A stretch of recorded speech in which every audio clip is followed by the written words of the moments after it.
Hello दोस्तों, आपका स्वागत है एक और नॉलेजेबल इंटरेस्टिंग वीडियो में। आज इस वीडियो में हम central board of direct taxes के एक बहुत इंपॉर्टेंट सर्कुलर के बारे में बात करने वाले हैं। सर्कुलर है 12/2022।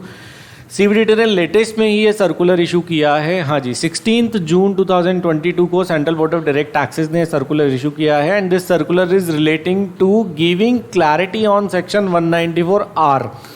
सेक्शन 194R जो है वो बात करता है deduction of TDS on benefits और परक्यूजिट्स, ऑन बिजनेस बेनिफिट्स और परक्यूजिट्स। हाँ जी, इंटरेस्टिंगली ये सेक्शन जो है वो कुछ ही दिनों में एप्लीकेबल होने वाला है। 1 जुलाई 2022 is the effective applicability date of this particular section, that is section 194R, जहाँ पे 10% टीडीएस डिडक्ट करने की रिक्वायरमेंट है। थ्रेशोल्ड लेवल क्या है? 20,000 rupees is the value of benefit of perquisite.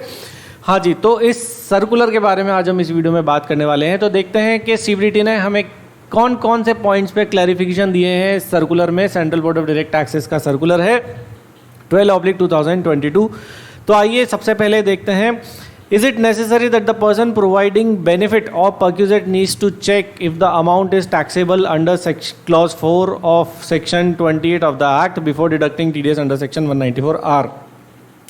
No, CBDT has clarified that. No, it is not required to check taxability of that particular amount under section 28. 28 में taxability check करने की ज़रूरत नहीं है। क्यों? क्योंकि वो किसी और सेक्शन में जाके भी taxable हो सकता है, जैसे कि सेक्शन 41। तो सेक्शन 28 में टैक्सेबिलिटी चेक करने की रिक्वायरमेंट जो है वो नहीं है। Next question, is it necessary that the benefit of perquisite must be in kind for section 194R? ये तो आप जब सेक्शन 194R पढ़ेंगे तभी आपको पता चल जाएगा कि सेक्शन 194R की जो टीडीएस डिडक्ट करने की जो मैंडेटरी रिक्वायरमेंट है, वो रिक्वायरमेंट अगर बेनिफिट या परक्यूजिट आपने कैश में दिया है या काइंड में दिया है, या फिर कैश पार्टली इन कैश है और पार्टली इन काइंड है, तो भी जो है आपको सेक्शन 194 जो है अप्लाई करना है, मतलब टीडीएस डिडक्ट करना है सेक्शन 194R में। नेक्स्ट देखते हैं, is there any requirement to deduct TDS under section 194R of the act when the benefit of perquisite in the form of capital asset? यहाँ पे भी ये भी काफ़ी बड़ा एक पॉइंट ऑफ कन्फ्यूजन था। हमारे पास भी काफ़ी सारे लोगों की क्वेरीज आ रही थी कि सर कैपिटल एसेट है तो भी क्या सेक्शन 194R जो है वो कंप्लाई करना होगा? Yes, CBDT has also clarified this कि कैपिटल एसेट है या कोई और सी भी एसेट है, whatever be the nature of the asset, you need to comply section 194R। Section 194R के अंदर में आपको टीडीएस जो है वो कंप्लाई करना ही करना है, चाहे नेचर ऑफ एसेट कैपिटल हो या फिर नॉर्मल हो। Whether sales discount, cash discount and rebates are benefits or perquisite? No. CBDT has clarified that no, it is not falls in the ambit of section 194R. इसको हम benefit और perquisite नहीं कह सकते हैं। क्यों? क्योंकि जब सेल्स डिस्काउंट, कैश डिस्काउंट और रिबेट्स जो है वो मिलती हैं तो वो हम उसको जो परचेज प्राइस है वो भी कम करके ले लेते हैं, और जो सेलर है उसकी सेल्स भी जो है वो भी रिड्यूस कर लेता है, तो इसका जो टैक्स अफेक्ट है वो न्यूट्रलाइज हो जाता है। तो यहाँ पे सेक्शन 194R में टीडीएस कंप्लाई करने की ज़रूरत नहीं है।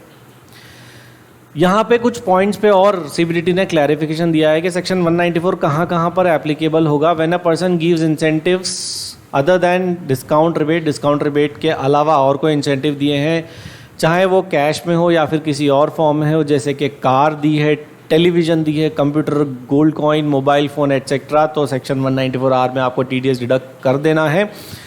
When a person sponsor a trip for the recipient and his relative upon achieving certain targets, अगर बिजनेसमैन अपने किसी एजेंट को कोई फॉरेन ट्रिप देता है या लोकल ट्रिप देता है उसको या उसके फैमिली मेम्बर्स को, तो ये भी बेनिफिट है सेक्शन 194R में, यहाँ पे भी टीडीएस डिडक्ट होगा।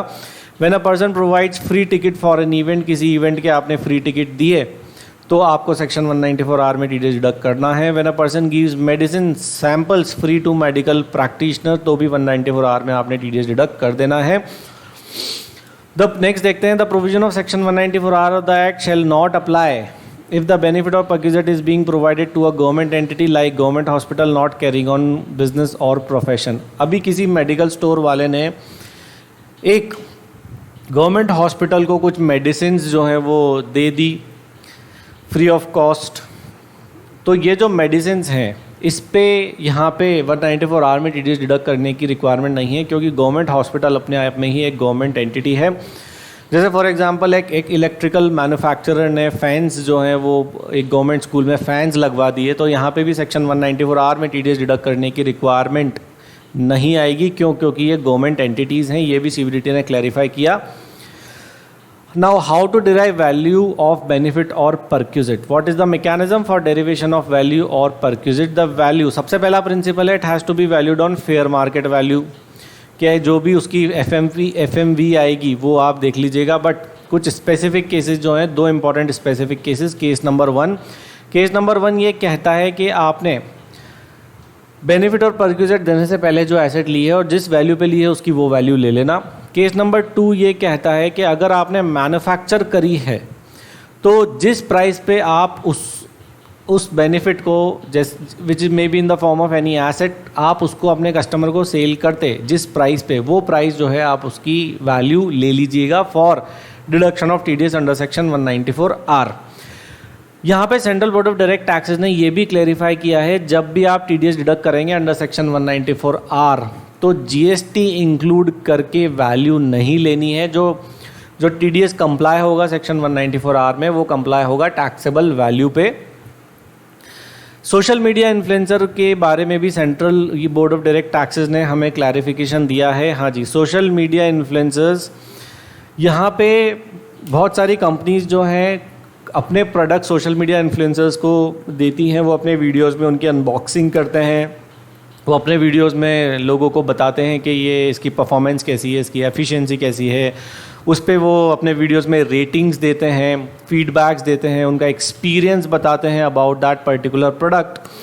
तो यहाँ पे दो केस अराइज होते हैं कि कंपनी अगर वो प्रोडक्ट सोशल मीडिया इन्फ्लुएंसर को दे के जब वो अपनी वीडियोस पे बना ले, उससे वो प्रोडक्ट वापस ले ले अगर कंपनी, तो सेक्शन 194 आर कंप्लाई नहीं करना है। अगर कंपनी बोल दे that you retain this product for your own use, तो सोशल मीडिया इन्फ्लुएंसर को जो है वो बेनिफिट दिया है कंपनी ने, तो यहाँ पे सेक्शन 194 आर में टीडीएस जो है वो डिडक्ट होगा ही होगा। जहाँ पे सेक्शन 194 आर के तहत एक बेनिफिट जो है वो एक कंपनी ने सोशल मीडिया इन्फ्लुएंसर को कह दिया कि आप इस पे वीडियो बना लीजिएगा and you keep this product with you from our side.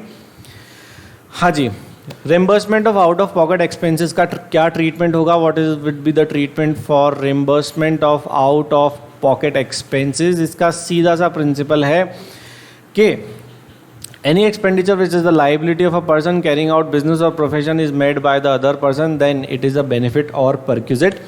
For example आप एक कंसल्टेंट हैं, आपने ट्रैवलिंग की किसी क्लाइंट को कंसल्टेशन देने के लिए, और आपका क्लाइंट जो है वो ट्रैवलिंग एक्सपेंसेस आपके बियर करने के लिए रेडी है और आप उससे अलग से फीस जो है वो चार्ज कर रहे हैं, तो यहाँ पे जो है वो बेनिफिट ऑफ परक्यूजिट जो है वो पास ऑन हुआ है। तो यहाँ पे कंपनी को सेक्शन 194 आर में जो है वो टीडीएस डिडक्ट कर लेना है।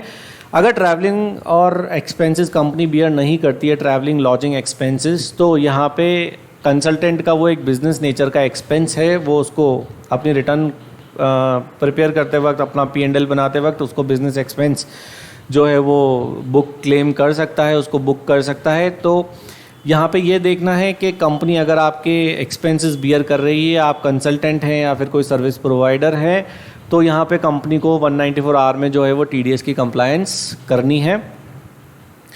हाँ जी, डीलर कॉन्फ्रेंसेस की बात करते हैं। डीलर कॉन्फ्रेंसेस जो हुई एजेंट्स को एडुकेट करने के लिए, डीलर्स को एडुकेट करने के लिए, then what would be the treatment of the benefit और परक्यूजिट। क्या सेक्शन 194 आर में टीडीएस कटेगा या नहीं कटेगा। Since conference must not be in the nature of incentive benefit to selected dealers customers who have achieve particular targets. अगर ये वाला सिनेरियो है कि जो कॉन्फ्रेंस है वो किसी एक पर्टिकुलर डीलर को, एजेंट को बेनिफिट पास ऑन करने के लिए नहीं दी है, तो सेक्शन 194 आर इस केस में आपको कंप्लाई करने की ज़रूरत नहीं है। यहाँ पे आर जो है वो कंप्लाई नहीं होगा। Further in the following cases the expenditure would be considered as benefit. तो अगर एक्सपेंडिचर बेनिफिट की तरह कंसिडर होगा तो सेक्शन 194 आर जो है वो आपको कंप्लाई करना पड़ेगा।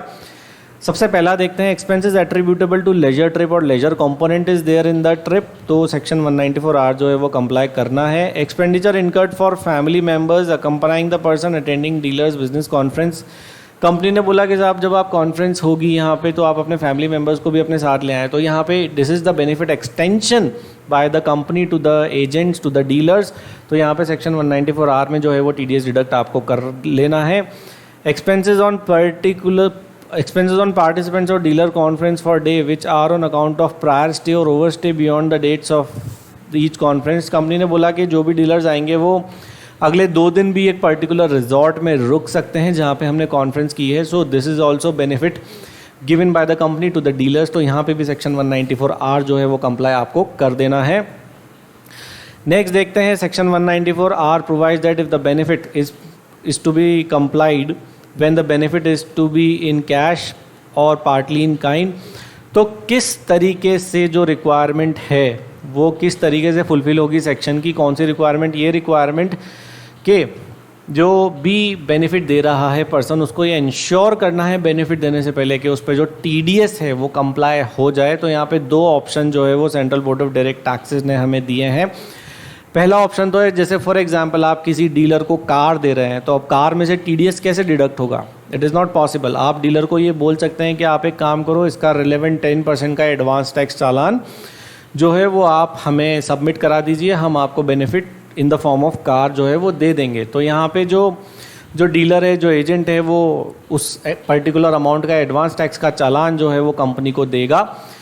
तो this is the satisfaction of the compliance और the condition as mentioned in section 194R। और जो फॉर्म 26Q है, जो हम TDS रिटर्न भरते हैं जिस फॉर्म में, फॉर्म 26Q, उसमें भी जो है वो मॉडिफिकेशन प्रपोज किया जाएगा इस तरह की ट्रांजैक्शंस को रिपोर्ट करने के लिए, और ताकि प्रॉपर रिपोर्टिंग जो है 26A इसमें हो जाए। फॉर्म 26Q को फ्यूचर में इस पर्टिकुलर ट्रांजैक्शन को रिपोर्ट करने के लिए अमेंड करने का पर्पज़ ये है कि ऐसा भी हो सकता है कि जो एजेंट या डीलर है वो आगे जाके इन फ्यूचर में उस एडवांस टैक्स का रिफंड ले ले अपनी रिटर्न फाइल करते वक्त, इट मे बी पॉसिबल। इसलिए ये रिपोर्टिंग जो है वो TDS रिटर्न में होना ज़रूरी है, that is in form 26Q।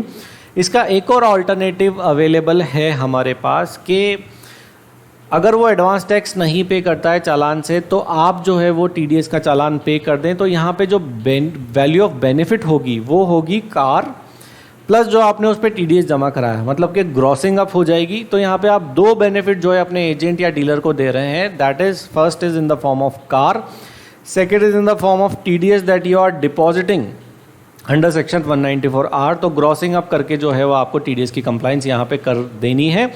तो 2 ऑल्टरनेट आपके पास अवेलेबल हैं, you can go by any alternate. Second alternate में आपकी जो कॉस्टिंग है, आपके ऊपर जो बर्डन है वो ज़्यादा आएगा, तो आप इसको फाइनेंशियली भी इवैल्यूएट कर लीजिएगा whether the option of advance tax is suitable और वेदर यू वांट टू पे TDS from your own pocket.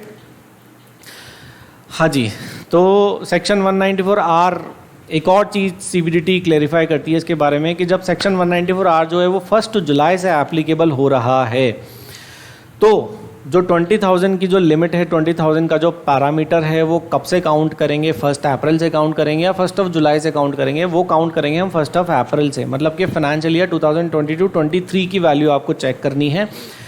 पर 1 अप्रैल से लेकर 30 जून तक के जो बेनिफिट और परक्यूजाइट्स हैं उस पर TDS की कंप्लायंस जो है वो करने की रिक्वायरमेंट नहीं है। TDS की कंप्लायंस आपको उन्हीं बेनिफिट और परक्यूजाइट्स पे करनी है जो आपने 1 जुलाई या उसके बाद दिए हैं अपने एजेंट्स या फिर डीलर्स को। तो ये चेक कर लीजिएगा, अगर 20,000 से ज़्यादा की आप बेनिफिट दे चुके हैं तो 1 जुलाई से या उसके बाद जब भी आप 100 रुपये का भी बेनिफिट देते हैं तो उस पर TDS कंप्लाई आपको करना पड़ेगा।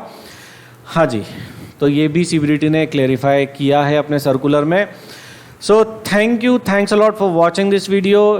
ये वीडियो था एक इंपॉर्टेंट सर्कुलर के बारे में जो CBDT ने इशू किया था ऑन सेक्शन 194R। अगर आपकी 194R से रिलेटेड या TDS से रिलेटेड या इनकम टैक्स से रिलेटेड, असेसमेंट से रिलेटेड आपके पास कोई नोटिस आया है, आप कुछ क्वेरी पूछना चाहते हैं, तो कमेंट बॉक्स में कमेंट करके वो क्वेरी आप हमसे पूछ सकते हैं। वीडियो को लाइक ज़रूर कर दें, चैनल भी सब्सक्राइब कर दें। हम लाते रहेंगे आपके लिए ऐसे ही बहुत सारे knowledgeable interesting videos. Thanks a lot, bye.